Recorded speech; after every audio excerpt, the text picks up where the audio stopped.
Central গভর্নমেন্টের নির্বাচন commission এবং পশ্চিমবঙ্গের নির্বাচন কমিশন তারা চেষ্টা করছেন যেন সুষ্ঠু সামাজিকভাবে এবং শান্তিপূর্ণ নির্বাচন হয়।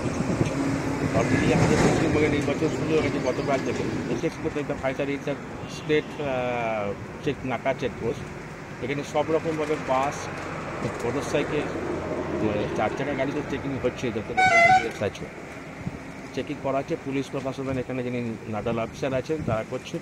এক্সপেন্ডিচার অবজারভার এসেছিলেন আয়ানজি, তিনি এসে আমাদের সঙ্গে আরও ডিটেলসভাবে কথা বললেন, এক্সাইজ ডিপার্টমেন্টের সঙ্গে কথা বললেন এবং ডিএমএর সঙ্গে কথা বললেন। তিনি আমাদের আরও কিছু গাইডলাইন দিয়ে গেলেন, সেটা আমি ফলো করছি।